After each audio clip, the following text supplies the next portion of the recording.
Ang asawa kong tinitingala ng lahat. By Sky Kisang Wolf. Kabanata 1. Daryl, itapon mo nga itong mga pinaghugasan namin ng paa. Tatlong mga babae ang makikitang nakaupo sa isang sofa, katatapos lang nilang ibabad at hugasan ang kanilang mga paa. Nagpapakita ng kaakit-akit na ganda at klas ang mga ito sa sinumang titingin sa kanila mula sa malayo. Mayroon din silang kanya-kanyang mga asset. Isa sa mga ito ang asawa ni Daryl habang ang dalawa ay ang dalawang pinakamatatalik niyang mga kaibigan. Matapos marinig ang utos ng kanyang asawa, masunerang itinapon ni Daryl ang maruming tubig mula sa tatlong mga pinagbabarang batsa. Hindi na siya nakagawa ng kahit na anong imik dahil isa siyang manugang na nakikitira sa pamilya ng kanyang asawa. Kahit 3 taon na ang lumipas mula noong ikasal sila ng kanyang asawa, hindi na siya nagkaroon ng lugar sa pamilya ng kanyang napangasawa. Madalas siyang sinesermonan ng kanyang asawa at ng kanyang biyenan sa tuwing nakakagawa siya ng kahit kaunting mali na makita ng mga ito sa kanyang mga ginagawa. Mas nagawa pang irespeto ng mga ito ang kanilang aso kaysa sa kanya. 3 taon ng kasal sina Daryl at Lily Linden. Pero mukhang sa pangalan lang ito makikita dahil hindi pa kailanman nila nasusulit ang kanilang pagsasama. Ni hindi man lang niya mahawakan ang kamay ng kanyang asawa. Sa sahig lang din natutulog si Daryl dahil sa tindi ng inis sa kanya ng asawa niyang si Lily. Paglalaba, pagluluto, paglilinis ng mga kwarto, ang lahat ng gawaing bahay ay nakatoka kay Daryl araw-araw. Isang araw, kalahating oras siyang sinermonan ng asawa niyang si Lily matapos aksidenteng makabasag ng isang mangkok habang nagluluto. Nagkaroon rin ng isang pangyayari kung saan hindi sinasadyang magising ni Daryl ang kanyang asawa habang papunta sa banyo. Agad siya nitong sinampal ng malakas nang walang pag-aalinlangan.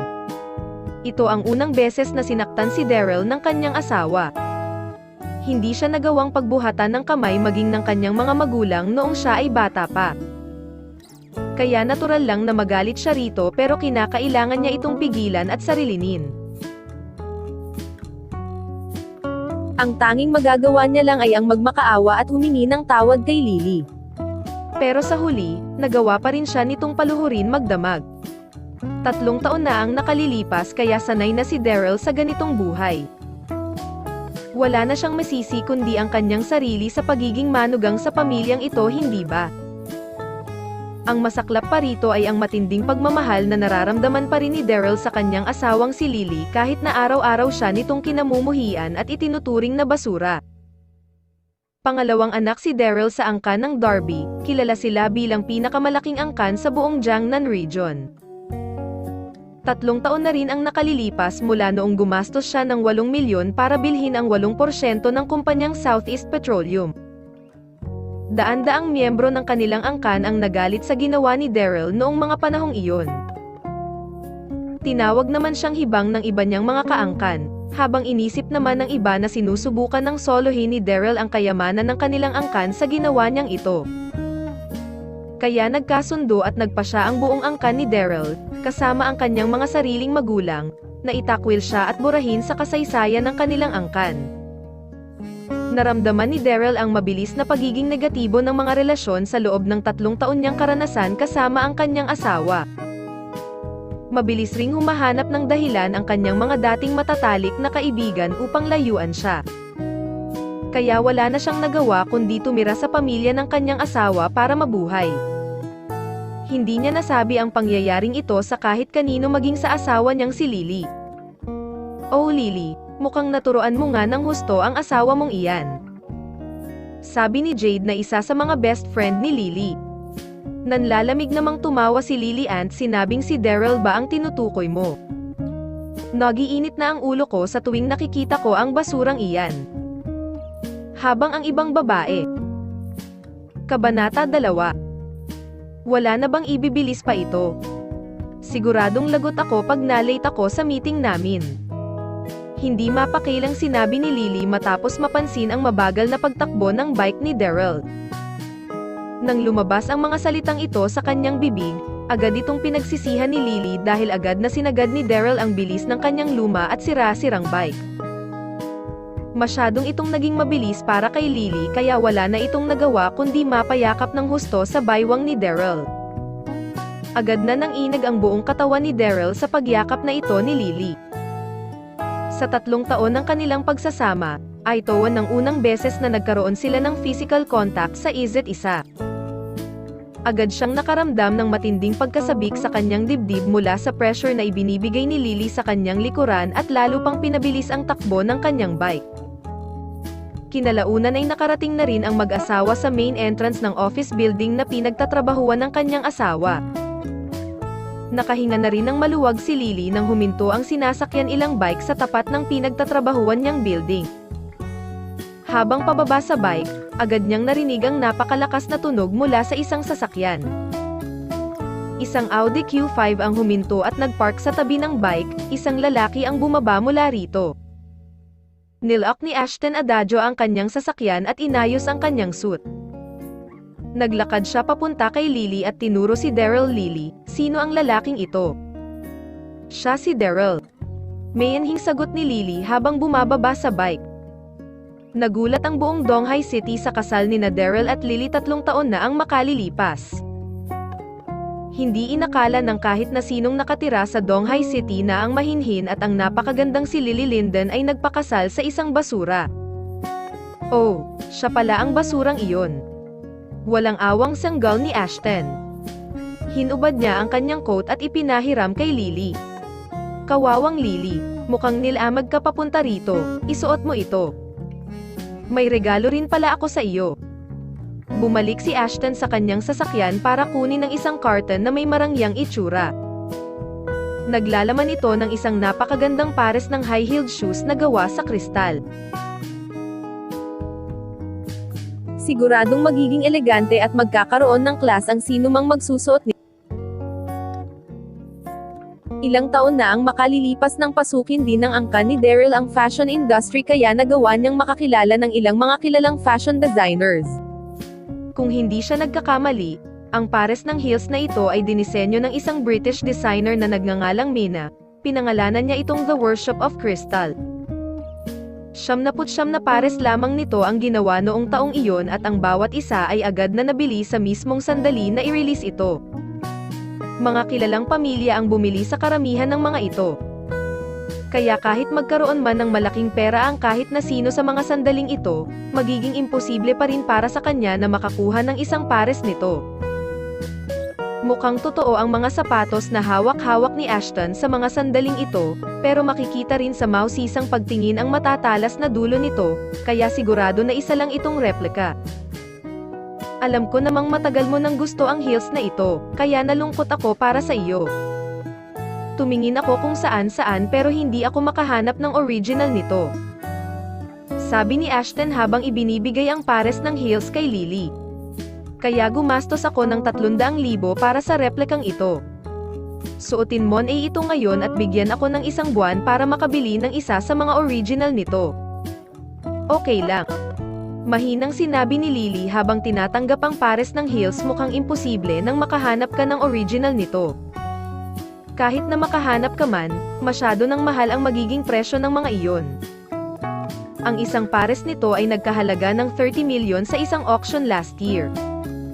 Kaya hindi mo na kailangan pang magsayang ng panahon para rito. Mukhang okay na rin naman ang mga replika na ito. Talaga napalunok si Ashton sa kanyang narinig. Nasa kulang-kulang 30 million lang ang kanyang net worth at hindi niya rin magagamit ang lahat ng ito para lang makabili ng isang pares ng heels. Kaya natawa na lang siya sa awkwardness na kanyang naramdaman. Dito na sumingit si Daryl, kinuha ang pares ng heels at itinapon ang mga ito sa sahig. Aking asawa, hindi mo kailangang kumuha ng mga bagay-bagay mula sa ibang tao. Kung iyan ang gusto mo, bilang asawa, kinakailangan kong bilhin ang mga iyon para sa iyo. Sabi ni Daryl habang nakahawak sa braso ni Lily, hinatak niya ito papasok sa building. Anong pinagsasabi mo, Daryl? Bulong ni Lily. Nakatayo sila sa main entrance ng office building na pinagtatrabahuhan ni Lily, at bilang general manager, kinakailangan niyang kontrolin ang init ng kanyang ulo. Dahan-dahan niyang inaalis ang kamay ni Daryl sa kanyang braso pero masyadong naging mahigpit ang pagkapit nito sa kanya. Sandali lang. Nagmamadaling sigaw ni Ashton. 300,000 ang bili niya sa pares ng sapatos na ito kaya siguradong hindi niya ito palalampasin. Ano ang ibig sabihin nito? Sabi ni Ashton habang mabilis na naglalakad palapit sa mag-asawa. Dinuro at sinigawan nito si Daryl.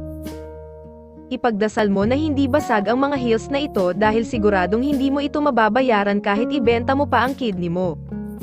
Alam mo ba iyon? Una sa lahat, asawa ko si Lily, kaya lumayo ka na sa kanya.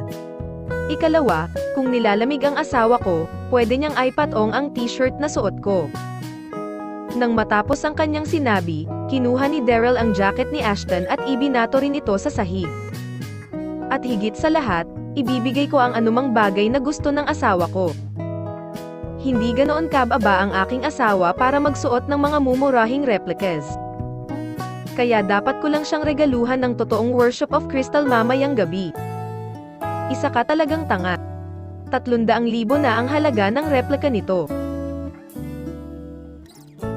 At kung titingnan ng Sir Asire mong bike, paano mo nagagawang magkunwari na mabili ang mga original nito? Agad na nagalit ng husto si Ashton. Bilang tagapagmana sa angkan ng adagyo. Walang sino man ang nagsalita sa kanya ng ganito sa loob ng ilang taon, at ang pinaka nagpagalit dito ay ang hindi pagpansin sa kanya ni Daryl habang hinahatak si Lily papasok sa building. Tumilapon ang bike ni Daryl sa lakas na pagsipa rito ni Ashton. Pero hindi pa ito sapat para hamupa ang kanyang galit, kaya agad niya pa itong pinagtatadyakan. Samantala, sa loob ng opisina ng General Manager ng Neptunes Corporation umupo si Lily sa kanyang office chair at nanlalamig na tinitigan ng husto si Darlie. Nanginginig ito sa sobrang galit. Isa ng kilalang negosyante sa industriya ng real estate si Ashton, at sinusuportahan din ito ng nangungunang angkan sa buong Jiangnan ang angkan ng Darby. Kinakailangan ng Neptunes Corporation ng $5 million na investment at pinaplano sana ni Lily na gawing investor si Ashton dito. Pero matapos nang ipinakita ni Daryl kanina, sigurong nagingit-ngit na sa galit ngayon si Ashton. Hindi ko na dapat sinama rito si Daryl. Wala na siyang ginawa kundi puro kahihiyan, ito lang ang bagay na pumapasok sa isip ko sa tuwing nakikita ko siya.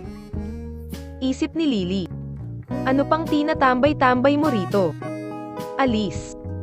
Walang awang sinabi ni Lily habang nakatitig kay Daryl. Oo nang apala. Bulong ni Daryl, at agad na umalis sa opisina ng kanyang asawa. Lalo lang nagalit si Lily sa ipinakitang asal ni Daryl kanina, dito na lalong bumaon ang pagkainis sa kanyang mga buto. Nitong mga nakaraang taon, nakita niya kung paano magpakasal ang kanyang mga kaibigan sa mga lalaking nagmula sa mararangya at kilalang mga angkan. Kat Angie tangi ang mga lalaking napapangasawa ng mga ito, maging ang pinakamahirap sa mga ito ay mayroong 2 mga bahay at bilyon-bilyong net worth. Lalong sumama ang naging tingin ni Lily kay Daryl habang iniisip ito. Siguradong pagtatawanan na naman siya ng kanyang extended family sa kanyang reunion mamayang gabi. Sinong Ira sa bike ko? Sigaw ni Daryl sa tapat ng building. 3 taon na ang bike na iyon sa kanya. Sinasakyan ito ni Daryl sa tuwing mag-go-grocery siya araw-araw kaya nasaktan siya nang makita itong sira-sira at hindi na maari pang magamit. Agad namang naging malinaw sa kanya na ang bastos na si Ashton ang gumawa nito sa kaniyang bike. Sa mga sandaling ito, ilang mga babaeng nakasuot ng business attire ang naglakad gamit ang suot nilang mga high-heeled na sapatos. Empleyado ang mga ito sa kumpanyang pag-aari ng angkan ni Lily, pinagtsismisan at dinuro-duro ng mga ito si Daryl. Tingnan ninyo ladies, hindi ba yun ang asawa ni MS? Linden na si Daryl. Siya nga iyon. Umattend ako sa kasal nilang dalawa noon, tingnan nyo siya. Nagluluksa sa sira-sira niyang bike hindi na makapagpigil pa ang mga babaeng iyon kaya agad nilang pinagtawanan si Daryl. Hindi pinansin ni Daryl ang presensya ng mga ito at dahan-daang hinawakan ang kanyang bike. Hay, parang naging kapatid ko na rin ang bike na ito. Huwag kang mag-alala. Ipaghihiganti kita kaya huwag kang mag-alala. Habang hinahawakan ang kanyang bike, nilabas niya ang kanyang cellphone at di niya lang number ng kanilang angkan. Hello, ako ito si Daryl. Tutulungan ko ang angkan natin sa dalawang kondisyon. Una, hanapan niyo ako ng isang pares ng Worship of Crystal.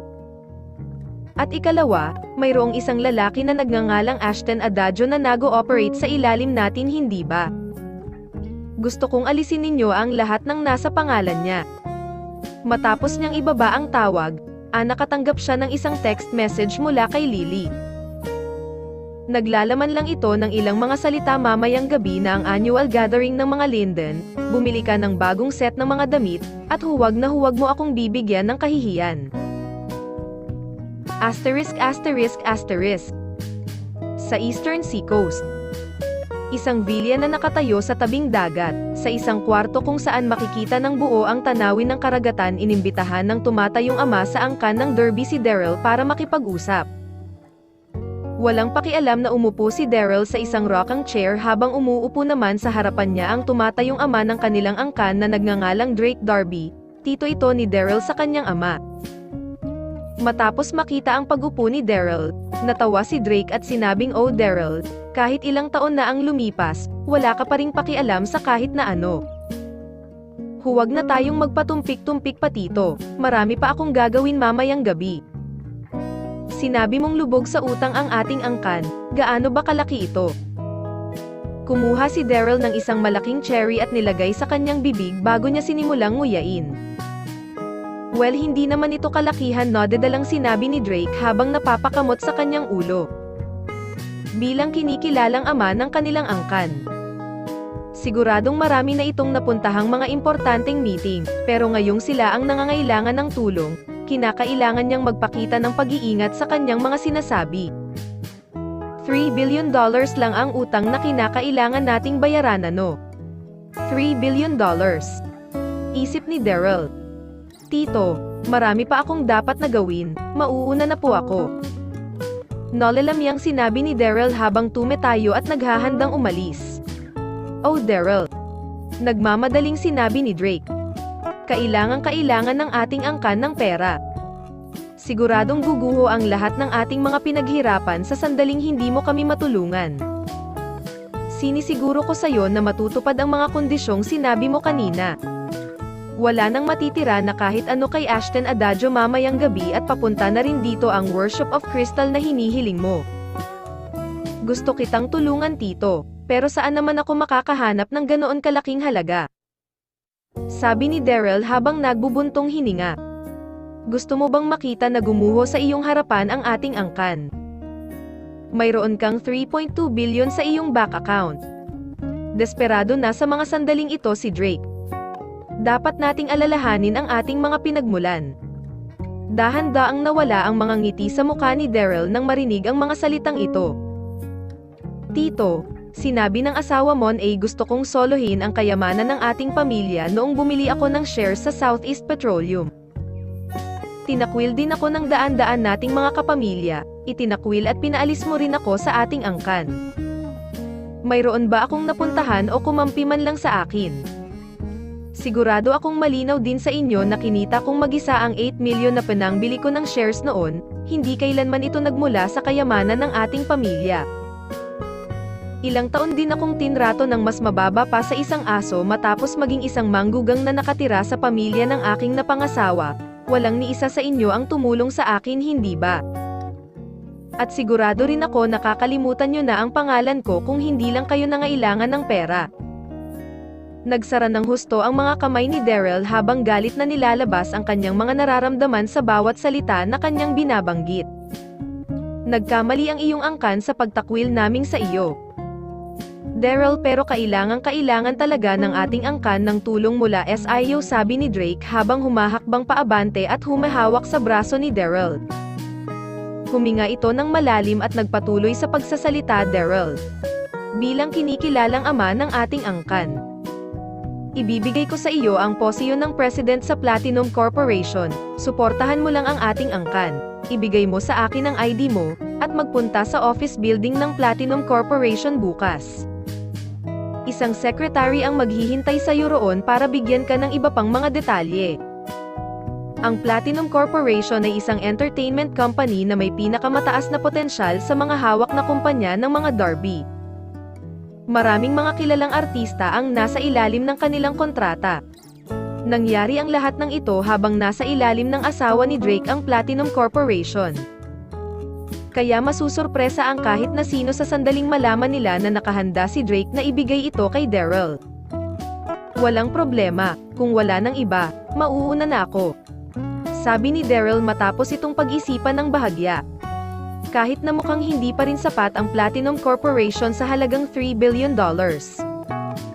Nagbago ang kanyang isip nang makita ang nagbabadyang pag-iyak ng kinikilala ng ama ng angkan sa kanyang harapan. Umalis si Daryl matapos niyang magsalita. Ngayong gabi gaganapin ang taunang reunion ng mga Linden, pero mayroon pang dapat puntahan si Daryl bago iyon. Ito ay ang kanilang high school reunion. Magsisimula na ang kanilang reunion at ayaw niya ring magpahuli sa okasyong ito. Matagal na rin niyang namiss ang kanyang mga kaklase matapos ang matagal na panahong hindi sila nag-usap-usap. Dadalo sa reunion ang bawat isa sa kanyang klase, maging ang maganda nilang class teacher ay siguradong pupunta rin doon. Kabanata 3. Samantala, sa Neptunes Corporation. Kalalabas lang ni Lily sa meeting room matapos ang meeting ng mga shareholders nang makita niya ang mga babaeng empleyado na nag-uusap at nagtatawanan habang nakatingin sa kanilang mga cellphone. Paano nila nagawang magpatambay-tambay during work hours? Naglakad si Lily papunta sa mga babaeng empleyado para sabihan ang mga ito. At doon na niya nakitang nanonood ang mga ito ng video, at makikita sa video na ito ang isang lalaki na walang iba kundi si Daryl. Parang naging kapatid ko na rin ang bike na ito, huwag kang mag-alala. Ipaghihiganti kita, makikita sa video ang mukhang nagluluksang si Daryl habang niyayakap ang kanyang bike. Haha, nakakatawa naman ang lalaking ito, kilala niyo ba siya? Hindi mo siya kilala. Iyan ang asawa ni Miss Linden. Ano? Iyong basurang Daryl na iyon. Narinig kong ikinasal daw siya sa basurang iyon. Masayang nagchichismisan ang mga babae habang tumetayo ang isa para gayahin ang ginagawa ni Daryl sa video. Hindi ko sigurado kung narinig nyo rin kanina ang narinig ko noong kara-rating ko lang dito. Sinabi ni Daryl na bibilhan niya raw ng Worship of Crystal si Miss Linden. Hahaha, nagbibiro loga siya. Oo nga, tingnan ninyo kung gaano siya kadungis habang nagluluksa sa nasira niyang bike. Nagkakahalaga ang Worship of Crystal ng 30 million, kailangan niya munang magtrabaho ng ilang henerasyon bago ito mapag-ipunan. Walang tigil ang pag-uusap-usap ng mga ito nang mapalingon ang isa sa kanila at napansin ang nakatinging si Lily. Agad na nagbago ang itsura sa kanilang mga mukha. Pasensya na po Miss Linden, babalik na po kami sa trabaho. Napakagat ng husto sa kanyang labi si Lily habang ibinabangon ang kanyang sarili sa kahihiyan na kanyang tinanggap. Kahit na siya pa ang general manager, makakaramdam pa rin siya ng kahihiyan sa mga ganitong klase ng sitwasyon. Hindi siya lumabas para mananghalian noong araw na iyon at sa halip ay nagkulong siya sa kanyang opisina. Hindi na niya maiwasang maluha sa kahihiyan na kanyang tinanggap. Samantala, naguham na umuwi si Daryl sa kanyang tahanan. A-attend siya ng high school reunion kaya kinakailangan niya munang umuwi para makapagpalit. Agad na nawala ang magandang mood ni Daryl nang pumasok siya sa bahay na pag-aari ng pamilya ni Lily. Dito niya nakita ang nakadekwatrong si Samantha habang nakaupo sa sofa. Tinitingnan siya nito gamit ang nanlilisik nitong mga mata. Mabuti at nakabalik ka na Daryl, lumapit ka sa akin. 3 taong nanirahan si Daryl sa bahay na ito kasama ang pamilya ni Lily, at matindi rin ang takot na nararamdaman niya kay Samantha. Mag-impake ka na Daryl, makikipag-divorce ka bukas at lalayas na sa pamamahay na ito. Walang awang sinabi ni Samantha. Pero seryoso po ang pagmamahal ko kay Lily na kayo kong sinabi ni Daryl. Matapos ang 3 taon nilang pagsasama, natural na mas mag-develop ang nararamdaman niyang pagmamahay kay Lily. Hinampas ni Samantha ang kanilang lamesa matapos marinig ang mga salitang ito. Tumayo siya at naglakad papunta kay Daryl. Mahal mo ang anak ko. Anong karapatan mo para mahalin siya? Hinayaan kita ng 3 taon. Ano pa bang magagawa mo maliban sa gawaing bahay? Paano mo nasabing bagay ka para sa anak ko? Alam mo ba kung ilang mga lalaki ang nagkakandara pa na mapang-asawa ang anak ko? Tumawag sa akin si Ashton Adagio at sinabing bibigyan niya ang aming pamilya ng $20 million na dowry sa sandaling ipakasal ko siya sa aking anak. $20 milyon na dowry. Ngiting bahagya ni Daryl.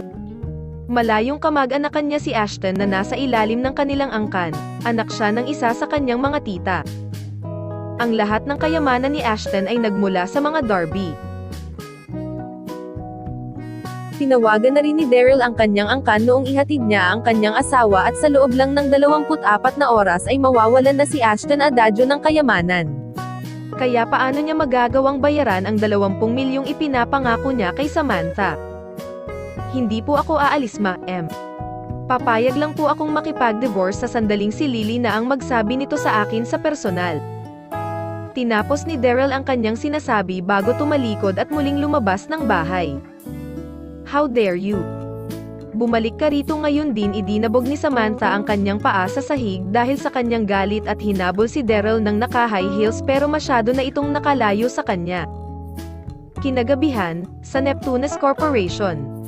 Nagkulong ng buong araw si Lily sa loob ng kanyang opisina. Naging katatawanan siya sa lahat ng empleyado ng kumpanya dahil sa viral na video ni Daryl noong ihatid siya nito kaninang umaga. Huminga ng malalim si Lily bago dahan-daang lumabas ng kanyang opisina.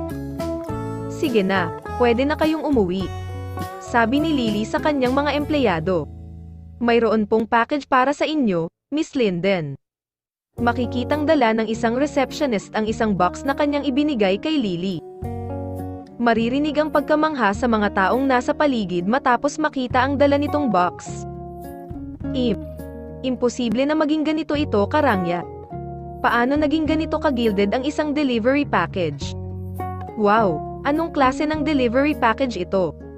Opo, Miss Lily. Ito rin ang unang beses kong makakita ng isang naka-gilded na delivery package. Siguradong regalo ito mula sa isang kilalang tao. Buksan niyo na po nang makita natin ang laman nito, Miss Lily. Kahit na naging mahigpit si Lily sa trabaho, pinanatili pa rin ito ang mabuting pakikitungo at relasyon sa kanyang mga empleyado. Na-curious ang lahat sa laman ng package na ito kaya agad na nagkumpol-kumpol ang mga empleyado sa paligid ni Lily. Nagtaka rin dito si Lily. Hindi naman siya bumili ng kahit na ano online, kaya saan kaya manggagaling ang package na ito? Matapos makita ang pagkasabik sa mukha ng lahat, ngumiti ng bahagya si Lily at binuksan ang box. Sa sandali ring ito napapigil ng hininga ang lahat. Nagkaroon ng matinding katahimikan sa loob ng 10 segundo at biglang nagsimula sa nasasabik at kanya-kanyang pagsasalita. Ito ang Worship of Crystal. Hindi nga.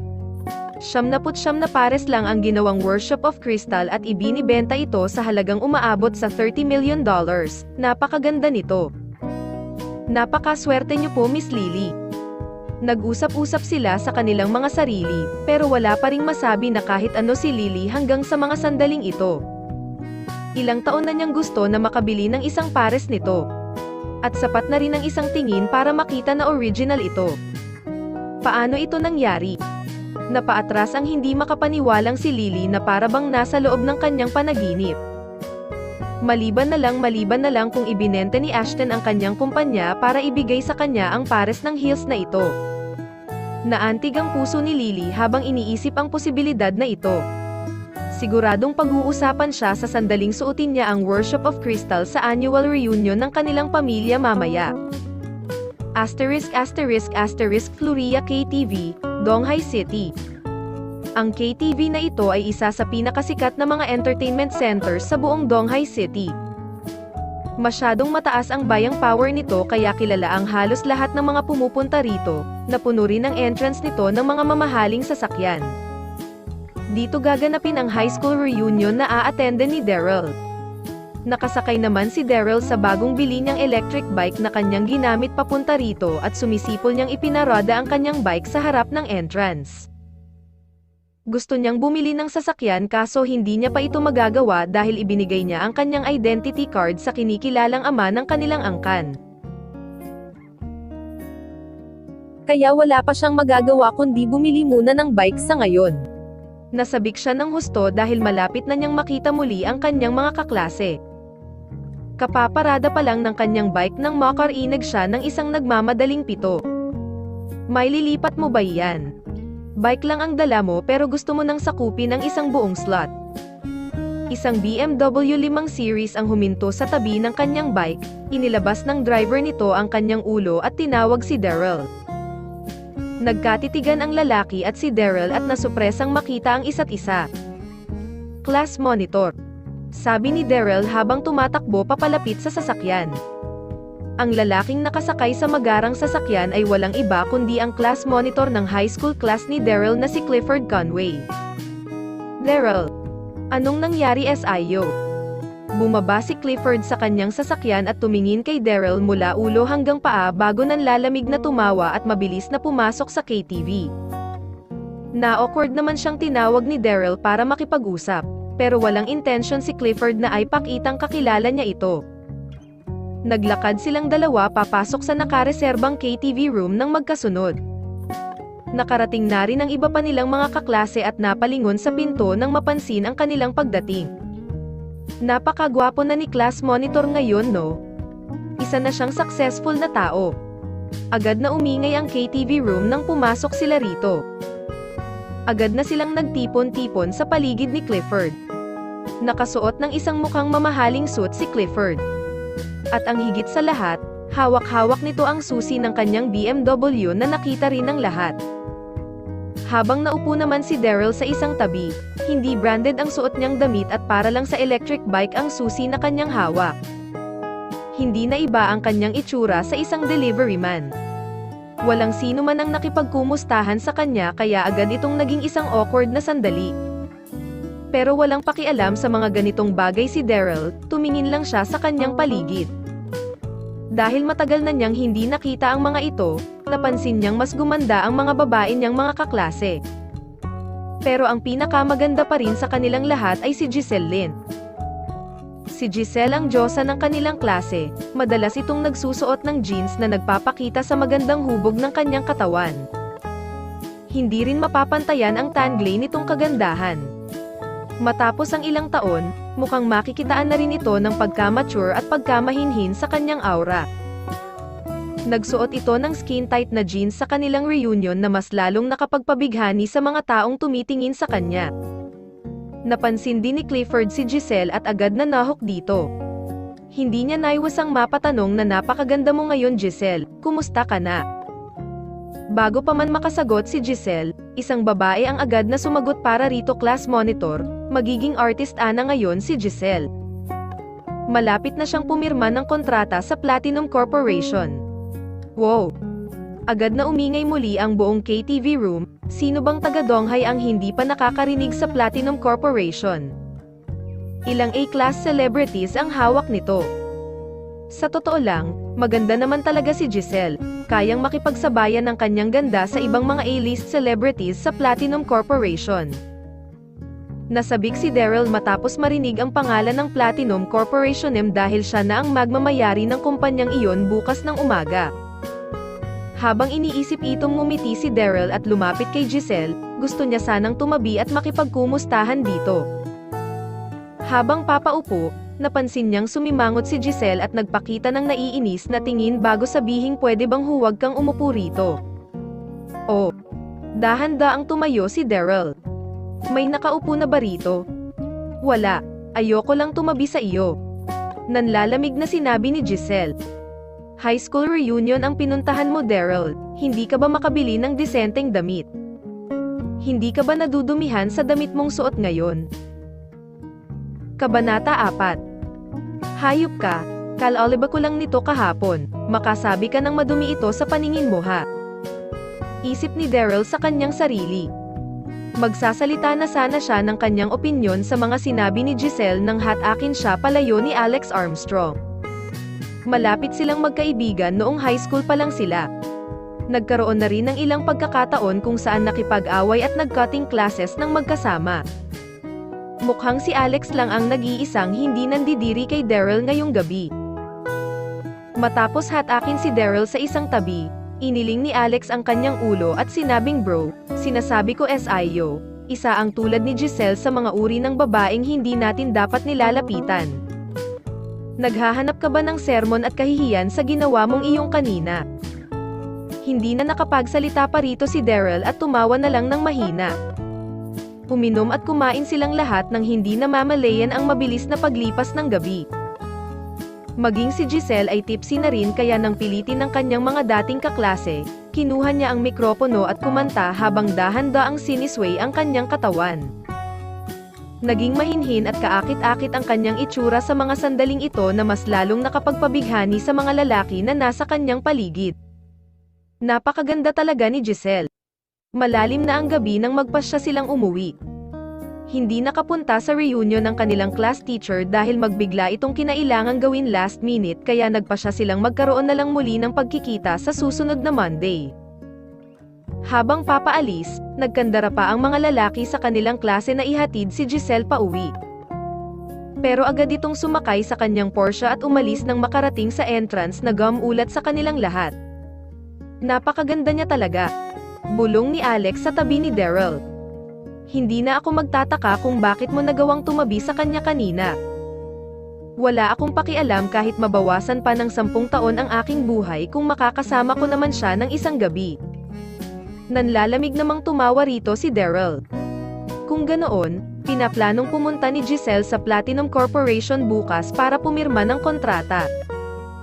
Tamang-tama, isip ni Daryl dahil pinaplano niya ring pumunta roon bukas para tanggapin ang bago niyang posisyon bilang president ng kumpanya. Naputol ang kanyang pag-iisip nang biglang mag-vibrate ang kanyang cellphone, natawa ang kanyang mga kaklase sa paligid nang marinig ang kanyang ringtone. Anong era na ba ngayon para makakita ako ng isang tao na gumagamit pa rin ng Nokia? Mabilis na sinagot ni Daryl ang tawag matapos makita ang nakadisplay na numero rito. Bago pa man siya makapagsalita, agad niyang narinig ang boses ng kanyang biyenan na si Samantha sa kabilang linya. Alam mo bang ngayon ang taunang reunion ng aming pamilya, Daryl? Gusto mo bang hintayin ka pa ng buong pamilya namin bago magsimula? Pumunta ka na rito ngayon din. Dito na napatili si Daryl, nakalimutan na niya ang tungkol sa family reunion ng mga Linden. Agad siyang sumakay sa kanyang scooter habang nasa harapan ng kanyang mga kaklase at mabilis na umalis.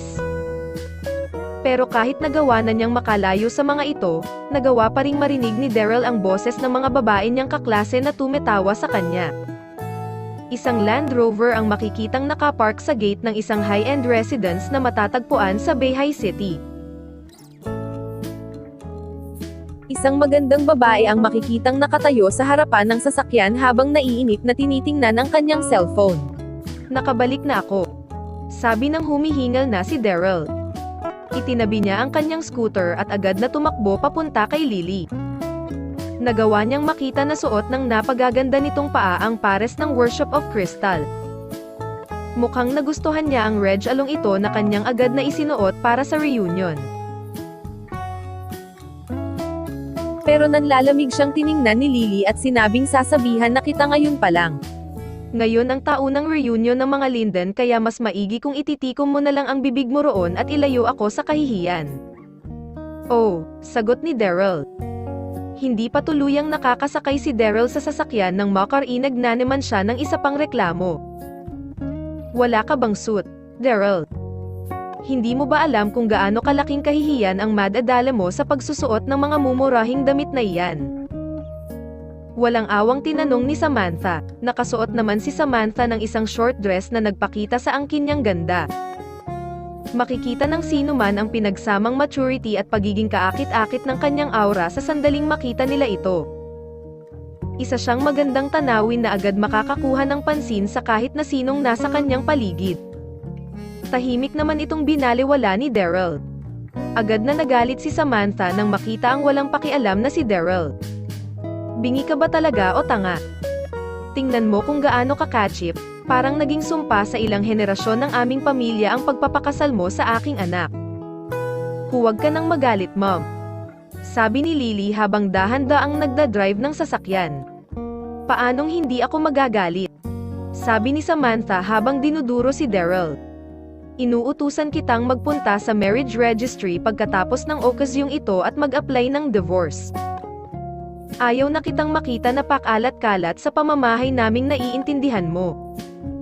Hindi makapagsalitang umupo roon si Daryl. Noong mga sandaling iyon makikita ang higit sa 100 mga sasakyan sa labas ng villa na pag-aari ng mga Linden, at ang lahat ng mga sasakyang ito ay itinuturing na mga luxury cars. Puno na ng tao ang hall ng villa nang makarating si Lily at ang kanyang pamilya. Ilang mga tao rito ang lumapit para makipagkumustahan kay Lily pagbaba nito sa sasakyan. Itinuturing ng lahat na bato si Daryl sa mga ganitong okasyon, walang kahit na sino ang may gustang kumausap sa kanya. Pero wala siyang pakialam dito dahil naririto lang naman siya para sumali sa kasiyahan.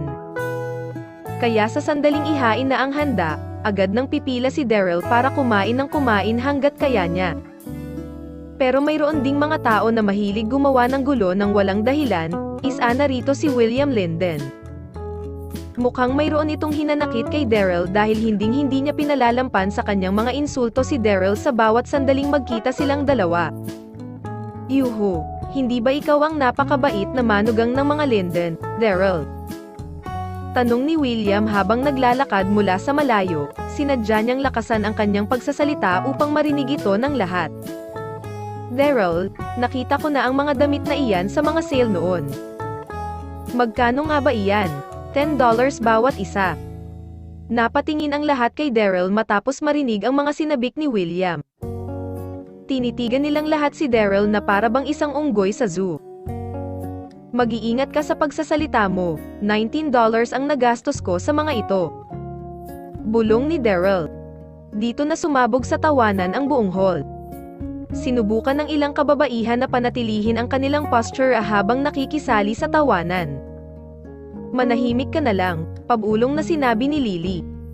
Naramdaman niya ang muling pagdurog ni Daryl sa kanyang pride.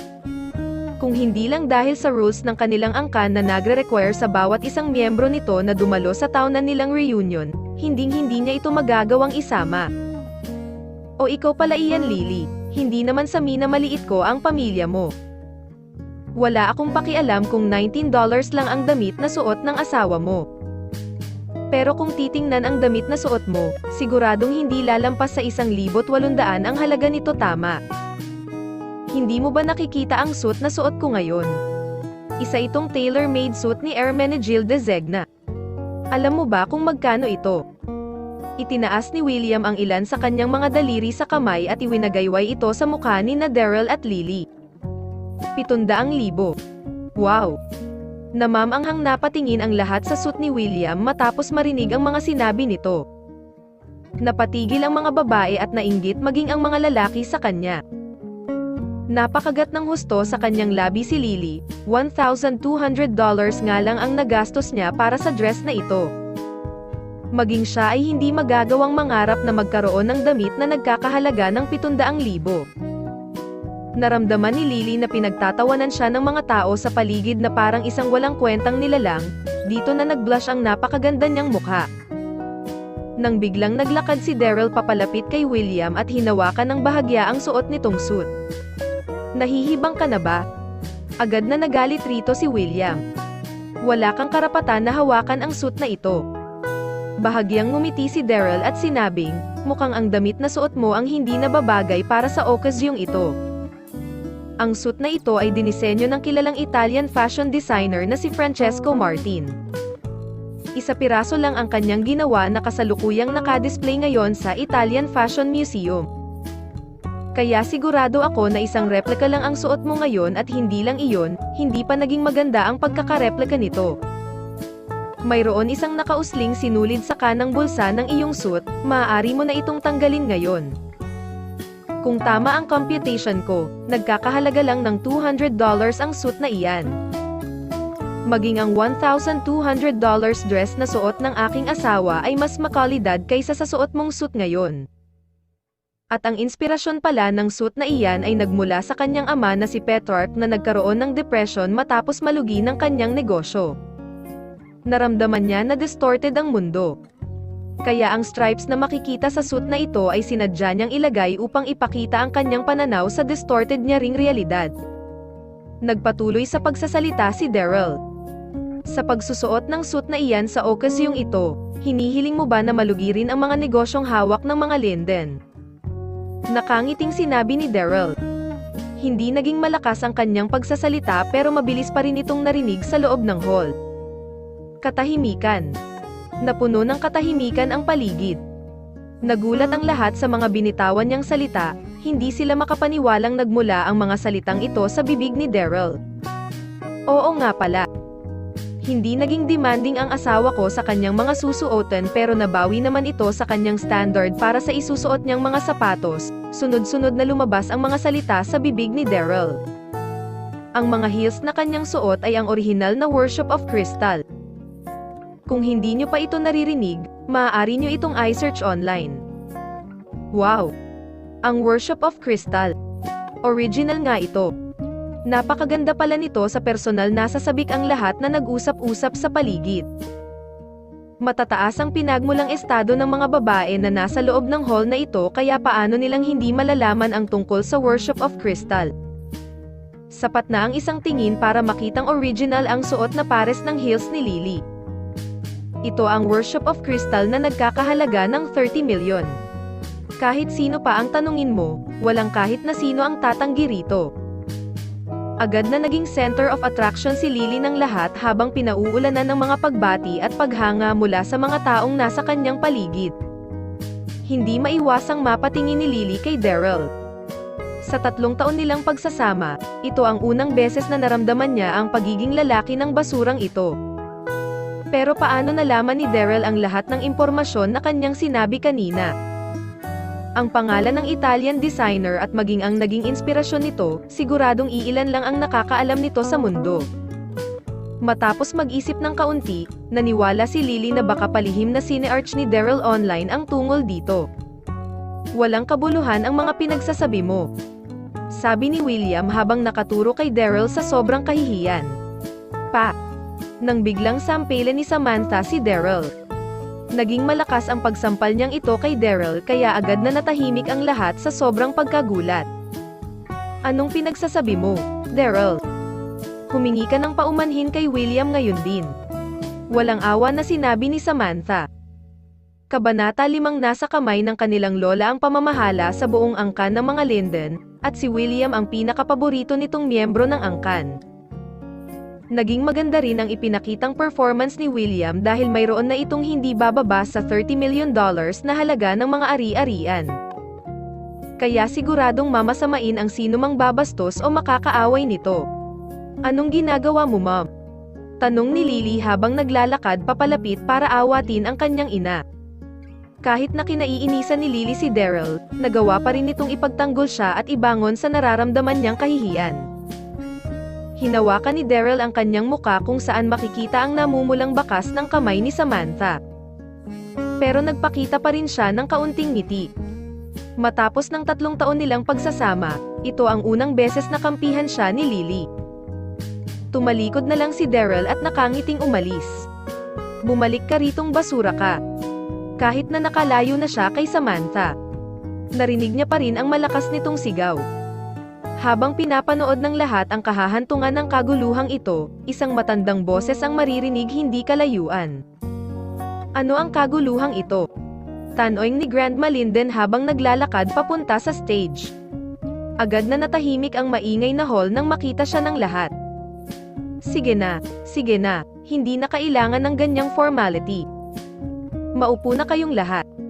Ikanaway ni Grandma Linden ang kanyang kamay, at matapos suportahan ng ilang mga tao, dahan-dahan siyang umupo sa kanyang upuan. Ayon sa mga pinagkakatiwalaan kong mga sources, magkakaroon ng bagong president ang Platinum Corporation ng Donghai City bukas. Wow! Agad na uminit ang usapan sa paligid.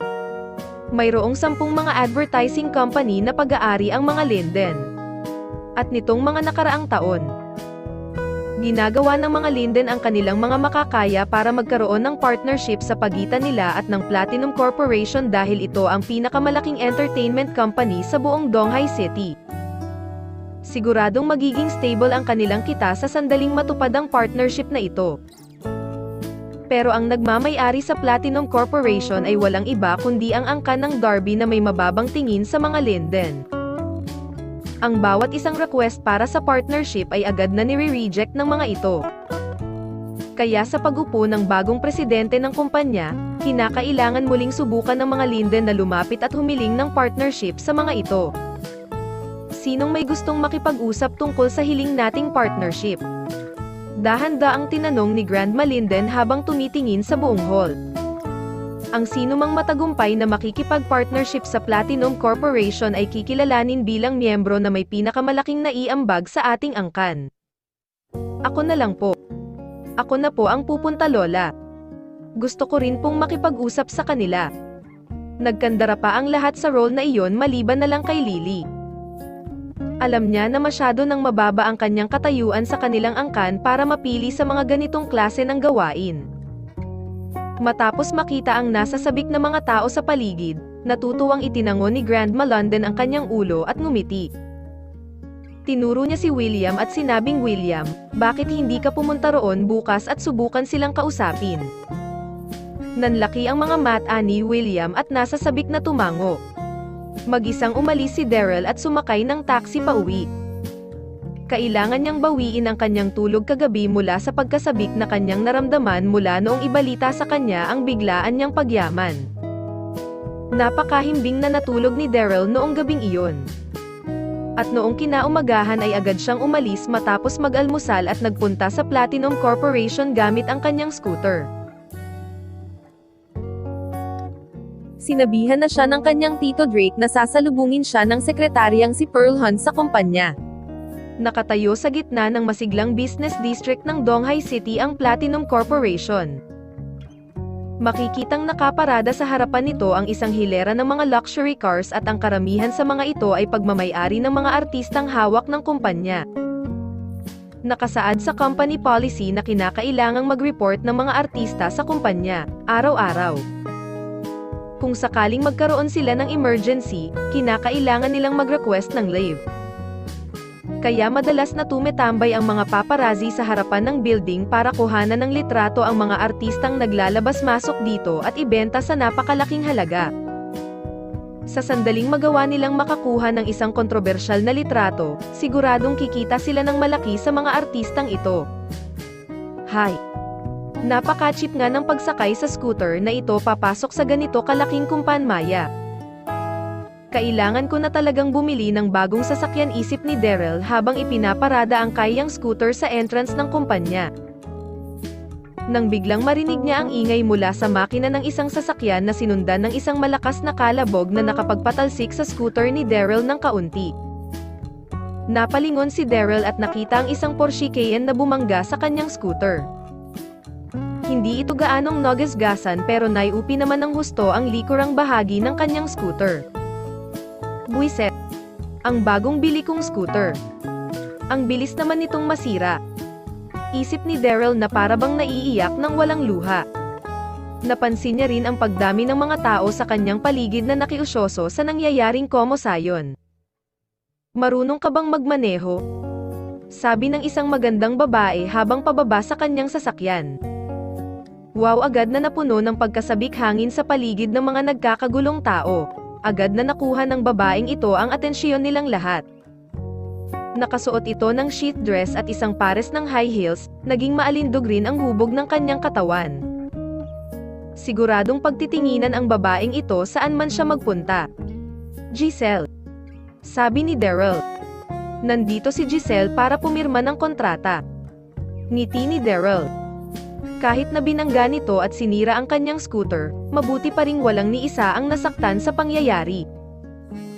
Kaya hinayaan na niya ang insidenteng ito at naglakad palapit kay Giselle para batiin ito nang makilala siya ni Giselle. Euro o ikaw? Daryl. Anong ginagawa mo rito? Kumunat ang mga kulay ni Giselle at agad naisip na si Daryl ay isang security guard sa Platinum Corporation. Bulag ka ba? Marunong ka bang magmaneho? Sabi nang nanggigigil na si Giselle. Isang linggo pa lang mula noong bilhin niya ang kanyang sasakyan kaya naging malaking issue pa rin sa kanya ang maliit na gasgas sa harapan nito. Pero ikaw mismo ang bumangga sa akin, walang magawang sinabi ni Daryl. Bakit ako pa ang sinisisi mo sa nangyari? Anong nangyayari rito? Bigla nilang narinig ang isang boses na nagmula sa isang middle-aged na lalaki. Ito ang head ng security sa Platinum Corporation na nagsama ng ilang mga guards para pahupain ang kaguluhan sa entrance ng kumpanya. Nagulat ang head ng security nang makita ang nangyari.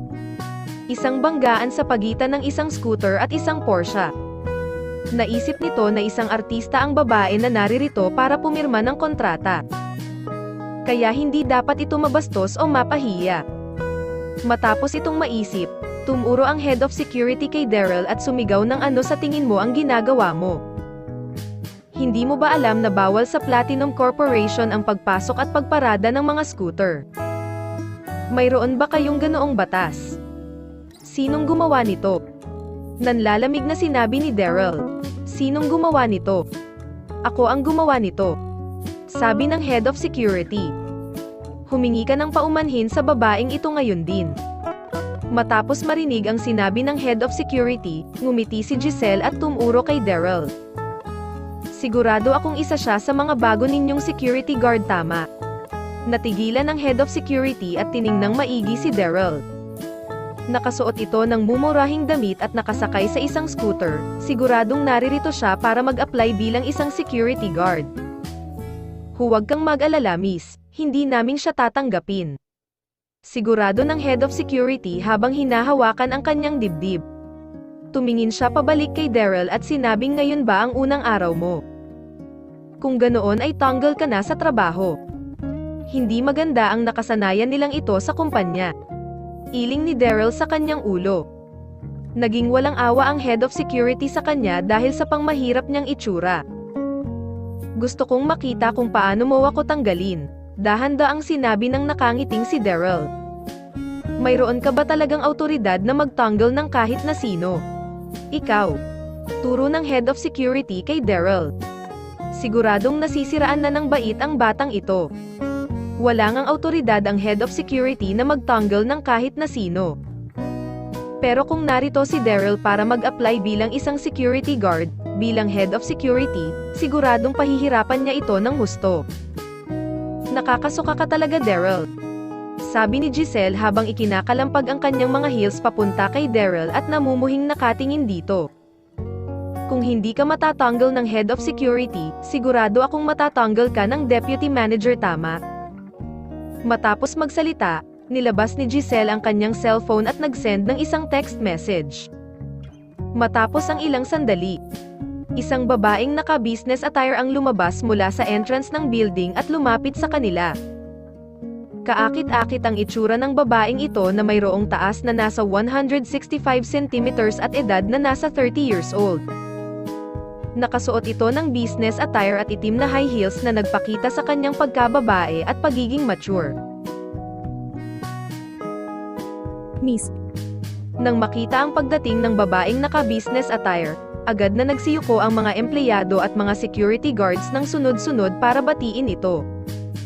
Ang babaeng ito ay ang deputy manager ng Platinum Corporation na si Penelope Peach. Tita Penelope. Sabi ni Giselle habang umaabante para batiin si Penelope. Dahil sa koneksyon bilang deputy manager ni Penelope, nagawa ni Giselle na makakuha ng kontrata mula sa Platinum Corporation. Itinango ni Penelope ang kanyang ulo at tumingin kay Daryl para sabihing humingi ka ng paumanhin kay Giselle. Ano? Naramdaman ni Daryl na mukhang magiging masaya ang mga sandaling ito at nagtanong ng bakit ko kailangang humingi ng paumanhin. Sino ka ba? Mukhang matindi ang naging tama ng lalaking ito sa kanyang ulo kaya hindi niya nagawang makilala maging ang deputy manager. Bulong ng ilan sa mga empleyado. Oo, naghahanap siya ng gulo dahil lang ayaw niyang humingi ng paumanhin. Nanlalamig na tumitig si Penelope kay Daryl at sumimangot. Naririto ka para mag-apply bilang isang security guard, tama? Sino ba ang tumanggap sa'yo rito? Hindi bale. Dahil ayaw mong humingi ng tawad, bilang deputy manager ng kumpanyang ito, tinatanggal na kita sa trabaho. Kaya sumakay ka na sa scooter mo at umalis sa lugar na ito. Ako. Umalis. pagturo ni Daryl sa kanyang sarili bago ito tumawa. Bingi ka ba? Hindi ka ba makaintindi? Nagngingit-ngit na sinabi ni Giselle. Itinuturing kong malas ang araw kong ito para makaharap ang isang langaw na kagaya mo. Nagawa mo ring gasgasan ang bagong bili kong sasakyan, hindi na ako hihingi ng danyo sa iyo. Umalis ka na sa harapan ko. Beep beep beep. Sa mga sandaling iyon maririnig ang busina ng isang Bentley na huminto sa harapan ng mga nagkumumpulang tao. Isang babae na mukhang nasa early 20s na nakasuot ng isang itim na business attire at salamin ang bumaba sa kotse. Paumanhin po sa pagiging late ng aking pagdating, Mr. President. Sabi ng secretary na si Miss Pearl habang nagmamadaling naglalakad papunta sa harapan ni Daryl bago yumuko ng 90 degrees.